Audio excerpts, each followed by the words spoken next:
And shout out to Facebook groups. I mean, Yeah, yeah, you never know. You just have to show up and take action. Honestly, once you set the bar, it's either you're going to do it or you're not going to do it. So being slow to hire, fast to fire, that's definitely kind of where we're at. If someone doesn't like you, this shouldn't be a worry for you. If you are scared of success, it won't be worse than what you have now. So if you want to really try it.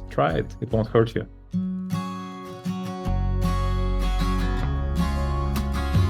All right. Well, today I'm super excited because I have someone that I've worked for with years of experience, and it's my own personal video editor. So welcome to the show, Elena and Semion from Create Elate. I'm so excited to have you guys. Just real quickly, I want to give a quick bio of who you guys are, why we work together so that the audience kind of knows the background. But you are parents. You have a 10-month-old little boy, which we're so excited about. So you're in the thick of it right now, first year of parenthood. It's real, which is always great. But really, you guys are experts when it comes to video production. And I'm just going to read your little bio here. So Create Elate Productions is a full cycle video production agency delivering high-end solutions to clients across Europe and the United States. And with that said, asterisk, you guys are in Bulgaria. It's almost bedtime over there, 9:00 at night. So thanks for the time difference. But simply said, you guys develop strategies, plan productions, shoot, edit, and distribute video content for your clients globally. I mean, that's what's amazing about this. And then one of the things I want to dive in today is about your difference. So what makes you guys different from other video production companies? I've hired a handful and I can say I'll always go back to you no matter what, because the quality is just a bar above everybody else. But it's that quality control via internal revisions that you guys do. You're really always thinking about the client's primary goals and target audience specifically. So you're never blanketing your approach. It's always custom. Your attention to detail is unmatched. I'll have to say that. Like every time we do revisions, it's so minimal and they're always so quick. So I really appreciate that. The deadlines, you're so communicative when it comes to, hey, we've got this coming up. We might be a delay. You're going to let me know in advance, or hey, we got all of them done in 1 week. And it's just above and beyond. Definitely when it comes to your innovative solutions, your tailored solutions to clients' needs, and then your experience. It's not just real estate that you do, but you do a whole spectrum of businesses. And so we're going to talk about that too. But with that said, welcome to the show, you guys. Thank you, Marina. We are really excited, and we were looking forward to being your guest today. I've actually, prior to our meeting, checked my calendar and all kind of the emails we had with you, and it's like in a week, I think 31st of August, it's going to be 3 years since we started working together. So I'm really excited and also thankful for your trust throughout the years. It's been an incredible experience working with you, and we're looking forward to more. Yeah, for sure. And I can remember the very first time we did our consultation, I think you were in Paris at the time on vacation or something. And I was like, this is so crazy for me being in Hawaii, it's just so far away. Yeah, I think you had like 4 a.m. back then, and it was like a crazy story. Unfortunately, we didn't record it back then, but I still have memory of it. Yeah, exactly. And I'll say, like, even though we're a world apart, it's never been an issue. And I think that's one common concern that people have in the US about exporting their business, is, well, what about this? And what about that? Never, ever have I had to doubt or worry about the quality of work or your communication. So thank you for the peace of mind with that, for sure. But 3 years, holy crap. Yeah, crazy. Thank you for your trust and the opportunity to service for so many years already. If we go back 3 years, I mean, that was my entering my second year of real estate. So this was like still a new career for me. We were just adding on YouTube. I didn't know what the heck I was doing, and you guys made it so much easier. So thanks for that too. But I do want to hear a quick backstory on starting your business. How did you guys decide to start? What was that like? What year was that? Kind of give me the backstory. So actually, it was 2017 that I graduated with my master's degree in management. And back then I started like corporate job. I didn't have the intention to start our business. Then my really focus was just to climb the ladder there. But 1 year in the corporate, I realized that's not for me. And I started being more in the online space. I was being really inspired by what especially women could achieve with digital presence and how much impact they were able to have online and how they were able to pursue their dreams. And it was quite risky because the market then wasn't that saturated, I guess, also. And it was a huge leap for me to take this step, but also thanks to the support that I had from Semion, I was able to do so.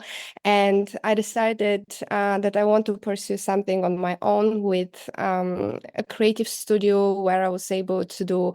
We actually started doing also branding, web design, and video editing. Video editing in video in particular was idea that we had because Simeon had the passion. Maybe he could tell a little bit more about that in a bit, but he was really passionate about doing videos. We were doing a lot of videos for ourselves, like personal videos from our travels. And it wasn't that big of a thing back then with like all the vlogs behind the scenes. It was just really like passion projects.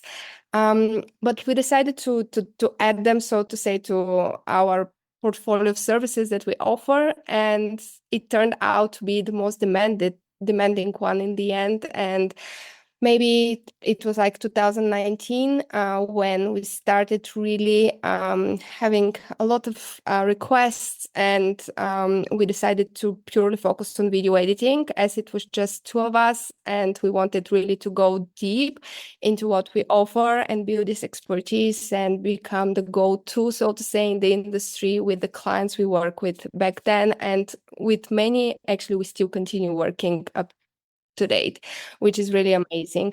And yeah, we've been in business for almost like 5 years, doing video, and it's been a great journey. We've done tons of videos already. We've served more than 100 clients, and all of them around the world. Actually, in Europe, not that many, but still quite a few.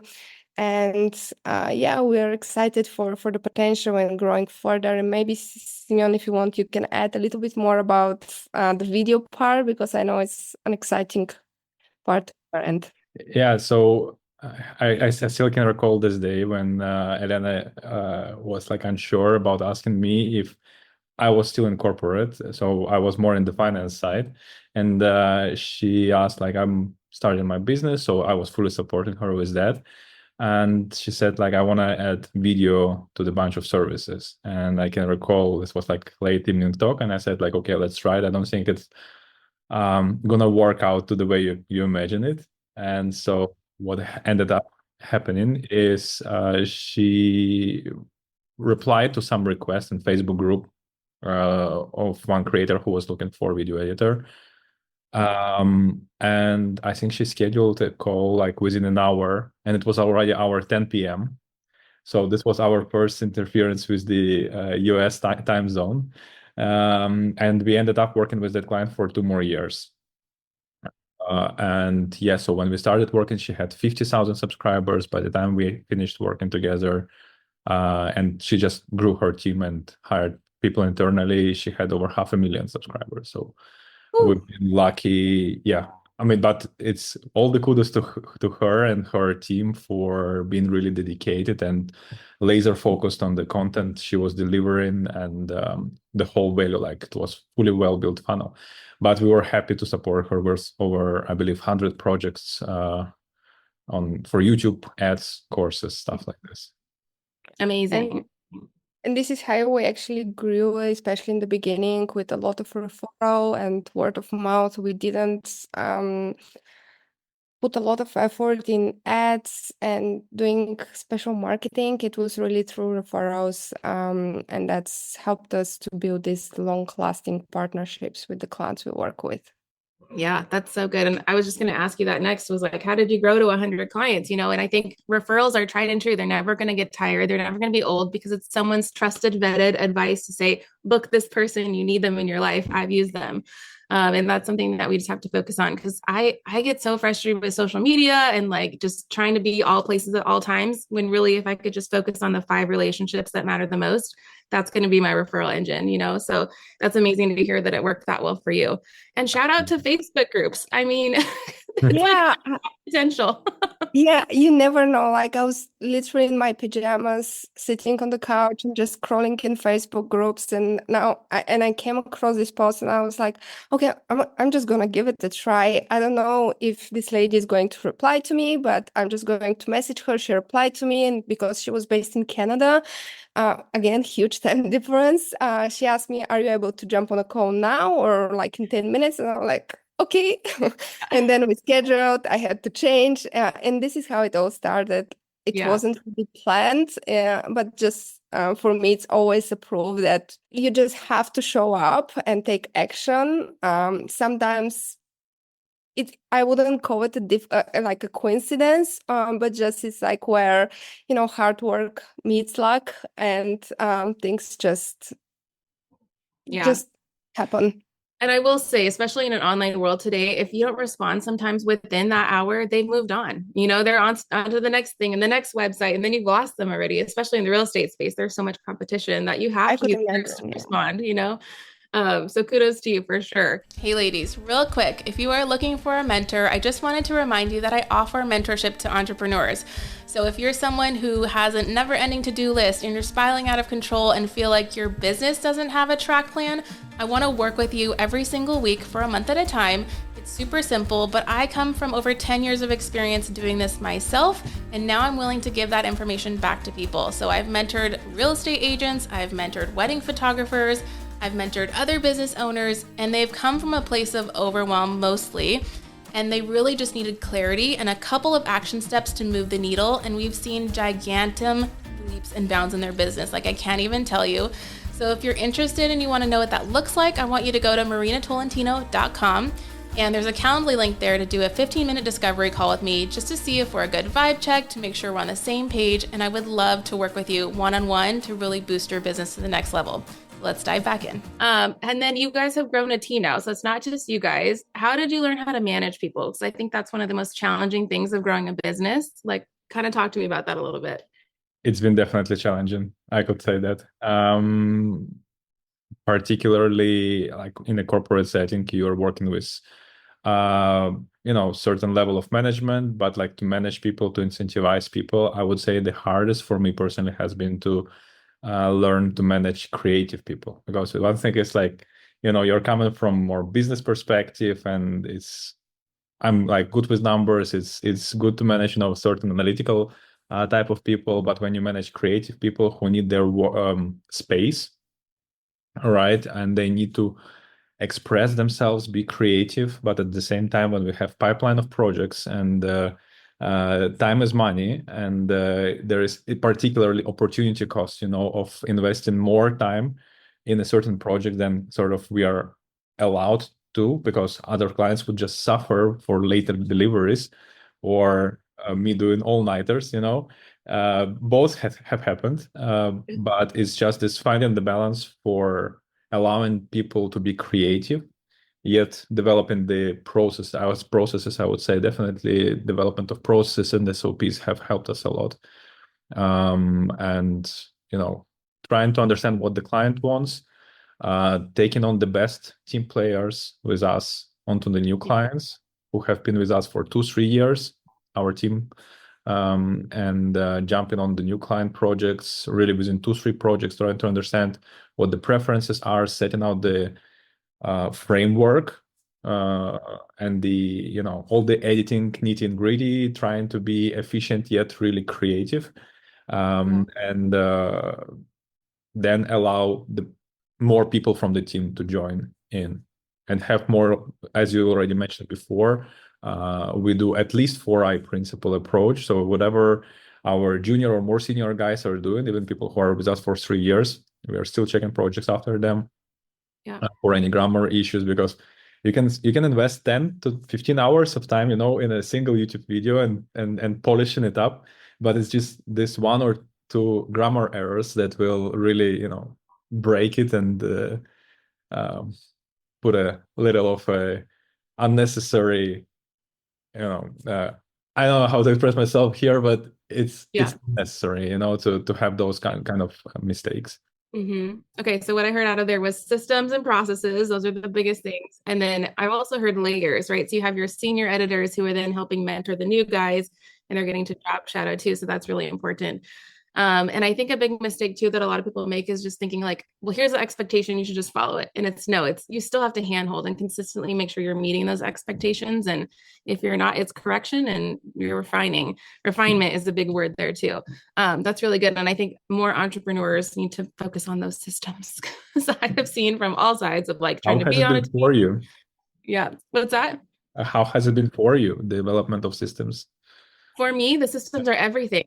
But now it's the follow through. And then honestly, once you set the bar, it's either you're going to do it or you're not going to do it. And being able to have that tough conversation if they're not willing to meet the bar, that maybe this isn't working out anymore. So being slow to hire, fast to fire, that's definitely kind of where we're at. But I can say like just having the one assistant with Rose, like that's all I need for my personal business right now. But if I were to scale and like grow a team or something in the future, you're basically herding cats with it's similar to creatives, you know, it's like they want to do their own thing on their own time. So it's like, well, do you really want to do it? And do you see this as a mutually beneficial partnership or are you just kind of doing your own thing? And like your actions will show me. So that's what I've kind of learned. Yeah. Well, let's kind of go into, I really want to help someone that's listening that hasn't started video yet, or maybe they've plunked around and they feel like it's a total waste of time or failure, or they just don't have time to do it, but they know they need to do it. What advice do you have for them to get off the bench? Like for someone who knows they should do it, but they just haven't done it yet. What would you say? I can just answer shortly. There are 7 billion people out there and hundreds of thousands of hours of YouTube videos uploaded every second. So if someone doesn't like you, this shouldn't be a worry for you. If you're scared of success, it won't be worse than what you have now. So if you want to really try it, try it. It won't hurt you. Yep. What do you think, Elena? I think this is a struggle that many business owners face, especially in the online space, because they know that nowadays, like videos speak a lot. And if it was like the website before, now it's more about the video content, social media presence, and everyone talks about building a personal brand and the importance of it for growing your business. And I do think it's a really important thing to try and to be consistent. And I believe that you're a huge example of that, Marina, because as I said, we started 3 years ago, and I'm sure that many times probably for you it was like, maybe it's not worth it. You will just give it up. Why spending so much time and resources on it? But you literally haven't missed a week, I believe, since the very beginning. And it's not about really the views, it's not about the subscribers, but it's about this persistence and consistency that you show, and that really, in my eyes at least, and in our team's eyes of working with you for so long, we see you as like a real boss woman there who juggles so many things, not only the business, but you're also a mom or wife, and you still manage it all. So I believe that everyone can do it if they have the desire, and it's definitely worth it because it can be a huge driver for the business, for growing a community, and then ultimately, of course, depending on what the business is, creating more traffic for the product or service that you have to offer down the line. And especially with YouTube, why we're such big advocates for it is because it is a long-term game, but it's where you could really see results down the line and with time consistent results. Whereas like with Reels and TikToks, great platforms as well, where you could see a lot of traffic and quick wins, but it's not something people would come in time to watch probably, or like find you through it. It's more about maybe recognize you, find you, and then continue following you and exploring your content on YouTube, where you could then build such strong relationships and drive for your business. I don't know. I think this is what we've seen working for many of our clients. If you see it different, I would be curious actually to see how it was working for you. But this is at least from our experience. Yeah, no, that's great. And I would add to that too, the consistency is huge. So if you're going to start video, you have to be in it for a long haul. Like, don't just do it for 30 days and say it's not working. It takes time to build the snowball. And it takes money. Like, you really are investing into your business to get something out and an ROI on the other side. But I think so much of the excuse and like the the wall that people hit. Well, it's too expensive. I can't afford to do video because I'm not going to see the output for a while, you know, but it's that long-term game. And I knew when I started this, I was going to do it for a year before I quit. And sure enough, it took about 6 months before I got that first big client that paid for an entire year of services, you know, and then you're just like, okay, I'm just going to reinvest this back into YouTube. And it just made so much sense. But I think, again, people, the limiting beliefs is, well, I'm not good on video. I suck at camera. Like, this is going to be too hard. And you have to realize you're adding a new area to your business. So there is a time sacrifice there. You can't just like add more to the plate and expect more to happen. You're going to have to take something away probably to invest in that new thing. But knowing it's a long-term gain. So now I have content that works for me while I sleep, while I'm on vacation. People are learning about real estate in Hawaii. I don't have to think about it. And so the way we built this is to literally do one filming day a week or one filming day a month and get all 4 videos done. And then you guys handle the rest. And I don't touch a video ever since then. Like, it's just amazing, you know? And so realizing that this could be a time freedom level there that people can reach in their business would be huge. And I just think video isn't going away. You know, we're entering this age of where there was a lot of filtered video and a lot of like facades of this great life that we have. Now Gen Z is really looking for authenticity. They want realness. Hey, I'm sorry to interrupt, and I hope you're enjoying this episode of the Work Like a Mother podcast. Real quick, I just want to remind you guys, if you are worried about missing an episode, you don't have to worry anymore, because we are creating a weekly email that's going to go out automatically every single time there's a brand new episode. And this email is going to have everything you need to know about this week's featured guest. It's going to have all of the links and the resources that we're going to talk about in this episode. So you don't have to go around and fumble through the show notes, but it's going to be served in your inbox every single week. So if you guys want that access, be sure to click below one time in the show notes today, sign up for that email, and then you'll never have to worry about it in the future. And bonus, if you really love this, we'd love it if you share this with a friend. Give us a review on whatever platform you're listening to, and we'll continue to bring new episodes and new information that's going to help you level up your life every single week. So I wanted to ask you guys, what trends do you kind of see in 2024 and 2025 coming up in the video space? And we'll just talk YouTube specifically.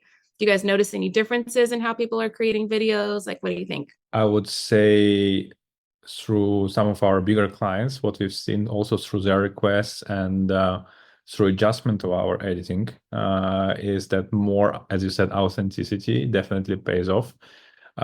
People are getting tired of more busy type of editing when, you know, everything flashes on the screen. Like if you want this type of video, you obviously go for more entertainment type of content like Mr. Beast. But if you are going for educational type of content, if the text pops out every second and it flashes in your face and is this more of a boasting, you know, for editors who can edit better videos, a viewer gets tired very quickly. And so they go for YouTube already knowing they will be there for at least like 30 minutes consuming content, right? And I would say also rise of shorts and reels has taken this niche of busyness. You know, there is like funny and catchy captions. There are all the titles and animations that you can add there, all the trends, and this is where this busy stuff lives, whereas YouTube is more authentic. And so what we've seen is a rise of like 30 to 50% in average view duration for our clients who have changed the editing style from, you know, we removed like 70% of, or 50, 70% of the titles. We kept it very authentic, lots of B-roll, custom film B-roll, and definitely paying attention to the hook. So when people click on the sound, like thumbnail and title, definitely the first things that drive, you know, human action. Should I click on the video or should I not click? There are like 20 videos you see at once. Once you click on it, within the first 3 to 5 seconds, you need to catch their attention. And most importantly, I would say, is that the energy and the style that you have within the, and language within the title and design and style that you have within the thumbnail have to match your personality. You cannot be, you know, super, again, Mr. Beast type of thumbnail and some screaming title. You click on the video and there is a person standing in the suit in front of a whiteboard, you know, and explaining some complex concepts. So there should be no dissonance there. And within those 5 to 7 seconds, you have to really catch the attention. of people. So this is what we see working really well for now. And when we say more authentic content, we don't mean less professional in the end, because could be perceived as, I'm going to use my camera on the phone, which is also fine. Like some people do it and it's working great for some people, but you could still create high quality content without all the flashy titles. And again, you are a great example with your videos. We never been in that end of spectrum with like extremely busy videos, but we got so many requests in the past to create similar style of videos, like Hormozy, for example, which huge admiration. He is doing great content. We love everything he produces, but he has the energy for it. And many people don't, but expect the same type of editing, which doesn't really match. And still, you hire a videographer, you have a team member who does this, and then we level up the editing there, and it's still looking professional, polished, and serves your audience hopefully in the best possible way. But the point with authenticity, it's really so because it's just so much content out there that people try to find what aligns with them and what they feel is most natural to their preferences and what they're interested in. Yeah, for sure. And that's just goes to saying it's not oversaturated because there's only one you. And so people want to align with you, whether that's your looks, your voice, whatever, your style.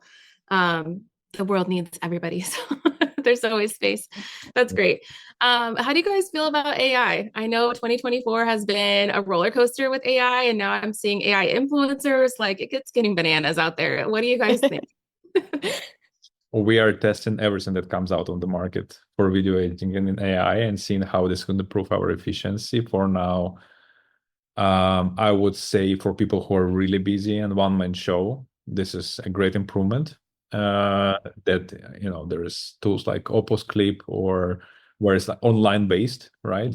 Tools which you can use to take your longer podcast, like this one, and break it down. Let AI decide what are the interesting parts, and cut it in short clips, add captions.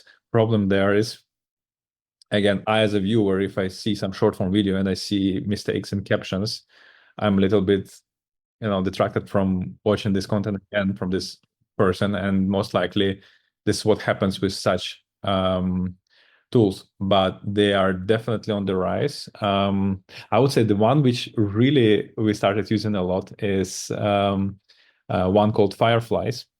It's not for video, but it uses video. So it's jumping on the video call with you, and it's like a digital note taker. So it's as if you had a meeting minutes guy with you on the call who would be making the minutes and summarizing everything that was talked about. But this thing listens to the calls, of course, with the consent of both sides, and summarizes the call, gives tips for you if it's a sales call, what you could improve next time, where you might have been dropped in the tone of voice, or what you might have said better. So this is kind of what's great with AI, but it is in video. We don't see in the content that you, Marina, for instance, create and your videographers, when they go out and shoot with professional cameras and professional codecs to color grade that footage, AI is nowhere near there to do really great look and match multiple cameras, so they have certain style and, most importantly, consistency of colors across videos. This is something that we pay attention to. This is something that we learn from professional colorists when we do their courses and learn from them. Mm-hmm. And the AI is nowhere near there yet. Good to know. Well, you won't be out of a job. We hope so. I mean, at some points it's scary. It's very new, but it's accelerating very fast. And we are just trying to look at it as something that could also help us improve our workflows, make us more efficient, so we deliver also faster, better job. But as Semion said, we try everything that comes on the market, and there might be some good tools here and there that could do, let's say, out of 5 steps too. But then again, we need our human resource to finish, to check, to make sure everything is correct, because we cannot trust AI 100%, at least for now. Maybe it's going to get there in a couple of years, but for now, we're just trying to of course, not ignore it because it is here and it's going to be here to stay, but still trying to incorporate it in the best possible way for our business, because it is entering the creative world a lot. And I'm sure for also when it comes to graphic design and websites and everything, the AI tools are already there. But as Semion said, they're not where the human, at least for now, capabilities are. So it's going to take more years. So I hope we stay and have jobs. Yeah.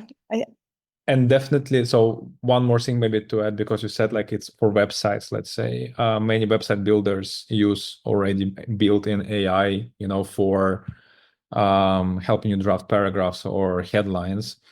And so from our partner marketing company, we here local, we know that Google actually penalizes websites and their ranking, search ranking, and being on top of the search when it identifies AI text.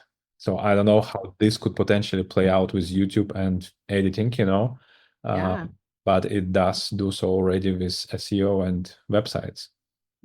Yeah, and even on Instagram, like if you publish something that was edited with AI, it flags it somehow and it'll say it is AI generated.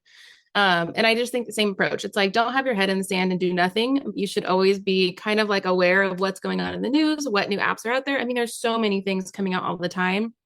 So you could just search up like what are the top AI platforms people are using for 2024 and look through them, or for your industry. But for me, I mean, ChatGPT has been awesome, but same thing, it's not perfect.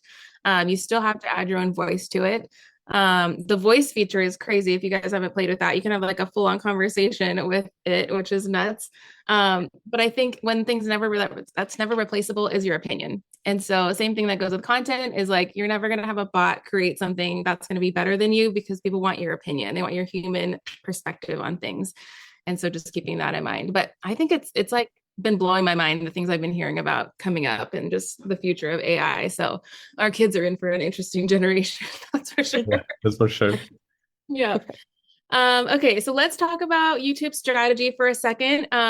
Just with like, what are some of the basic things that make a successful channel versus the ones that are failing? Like if someone's going to start a YouTube channel, or maybe they have one and they want to optimize it, what are some of the big pillars that people are looking for? When it comes to strategy, I think what we've seen working for our clients, especially those who recently started their YouTube channels and not like 10 years ago when it was working much easier for everyone. It's really, I don't like emphasizing it much, but really to be more niche in what you have to offer, because just the search engine works in your favor in this way. YouTube, the algorithm ranks your content better. And we've seen for many of our clients who are more niche, they don't necessarily have huge following or like tons of subscribers and views, but they get the results they want for their business just because their content is really focused on their audience.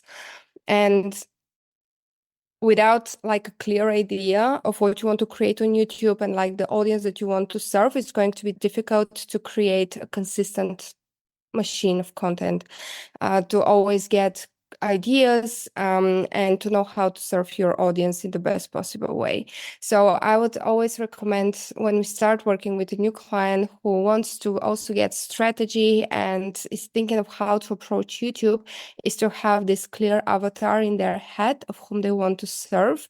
And of course, combine this with their expertise. So you have to have certain pool of like skills and trainings that you could provide to these people, so that you can easily and in the most authentic way create content.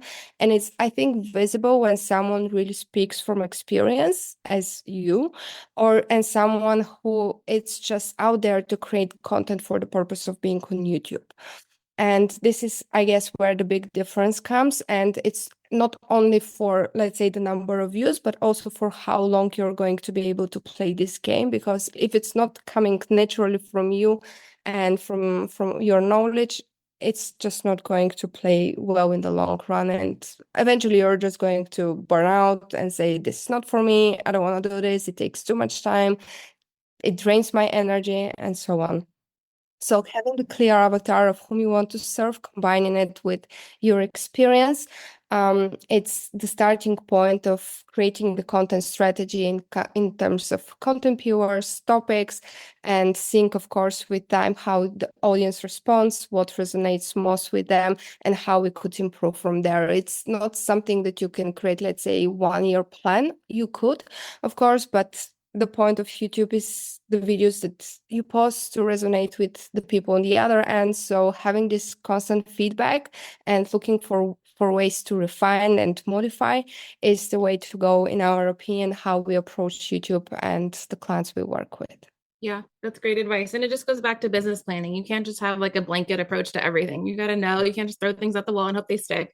Know your audience, know who you are, who you serve, and what your secret sauce is. Like, again, you can't be all things to all people. So that's really important. And it does sometimes, for me as a creative, feel like I'm like tunnel vision, where I'm like getting bored with the one thing. But there are ways to always be testing and adding in fun things. So like for us, we added the vlog in, which was something new for us. It's not always real estate, but we found a lot of my audience is interested in my personal life. Go figure. So it's like, I don't have to give away the beans and show my kids all day, but I can show them that I'm traveling or that there's like life behind the scenes. And it's still real estate related. It's just a little bit more personal. That's been fun. So that's good advice. Yeah. And before I forget, I just want to add, if people are listening to this and they're like, okay, Marina said they're good, I love it, I do want to make sure you guys click the link below, because we have their website and information to get in touch with Create Elate. And we would love if you guys start that conversation and just, I think, explore it more than anything, of like, you probably know that you should be doing this, but like actually start the conversation, because I feel like you guys will be able to pour into them and help them really give ideas of how to grow the business. So that's great. And we'll wrap this up, because I know we're coming up on the hour soon, but what is something you want a listener to take action on today? What's a resource for them, or like after listening, what's the one thing you want them to do? That's a great question. When it comes to video, or when it comes to business? In general. They've got working moms. Think of that. Yeah. If someone now listening is thinking whether they want to start YouTube or to create a video for their business, or just to take this next step when it comes to video, I do personally always get really inspired when I watch people who inspire me, like their videos, their content, especially now as a mom also. I love watching businesswomen who manage to run business, but also raise their kids and juggle all the things. And it's not perfect, of course, but it's all these behind the scenes that really inspire me. So if you're someone who wants to take the next step, no matter what your current situation is, look for someone who inspire you, and just get these ideas of what you could create also for your personal life, your business. In a way, kind of steal small ideas, but with your own personal touch, because sometimes we're like, I don't know what to create. There's so much content out there. There's nothing unique about me, but there is a lot unique. Everyone is unique, and I think sometimes we just need this little push from someone who inspires us to take the next step. So especially when I'm at home and I'm thinking how to juggle it all, I watch some women who do business and also raise kids, and I get really inspired by them, and this is something that helps me to move forward. So this would be my suggestions, just to get a little bit of inspiration and to know that you're unique in your own personal way. So good. Do you have anything to add, Semion? Yeah, maybe something to a previous point about the business plan. And I would say very important is realize who you want to serve, who your target audience is. I can always do videos for fun, but ideally, if you want to do it for your business, you need to understand what would be the ultimate action of these people. What would their journey look like? Always ask yourself, like, if you're about to film, would you watch such a video? How would you, as a viewer, react to this video, to this title, to this thumbnail? For how long would you stick within the video? And when you take these considerations in mind, I think this is something also that worked really, really well for you, Marina, and for your channel. We love editing all 3 types of videos or 4 types of videos, right? Home tours, education for agents, education for people who want to buy or sell homes. We've educated our local team so much about the interest rates in the US. I'm sure. Yeah, and vlogs, right? So it's understanding that there are, as you said, different interests. Like you said, you go figure, people are interested also in my personal life. So you serve them this. But in the beginning, it's this tunnel vision. It's maybe starting with one or two things, understanding that there are maybe one or two client avatars that you want to serve, what type of video you want to serve them. Understand that video is not a something easy to do. So I've been doing this for personally since I was a kid. I was holding a camera, and maybe since university years, it's daily 4 or 5 hours of YouTube, studying cameras, editing software. It was passion for me. But what I'm saying is that there are people who are graduating, film schools, and they're doing this professionally. And so don't think of it this is easy, something easy to do. So set realistic expectations about not maybe recording every video once every day, but maybe once a week or once in 2 weeks. Set real expectations and stick to it.